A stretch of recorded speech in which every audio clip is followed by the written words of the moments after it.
দামি খাওয়ান একটু অল্প হইলে কি হইব এই তো বয়স 8-10 বছর যেটি হইব এই বয়স এটি খাস নাই এটি রেডি আর এটি আমেরিকার খাওয়ান এটি বাংলাদেশে ভাবি না হেলি কিন্তু তোর ডাক্তার দিলাম বেড়া শুরু কর খা কিরে ফেলে দিবি না নাহলে আমরা কি করে খামু?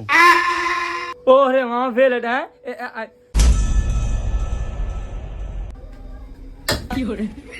খা তোরা কোনো টেনশন নাই খা আর লাগলো আরো কবি অনেক আছে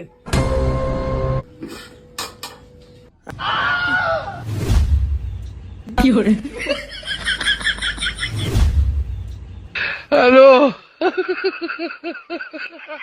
কে রাকিব ফাজলামের একটা সীমা আছে, এটি কি অপমান? এ আয় তুই না গেলে হেডিন না তো হেডিনি তো ঘুরা ঘুরা লয়ে আইলি। ফাইজলামের একটা মিনিটটা থাইয়া মিনিট থাই তুই বেড়া হেডও ওভার করে লাইছিস বেড়া এই কোন সমস্ত কাহিনী বেড়া বাইতে না অপমান করস।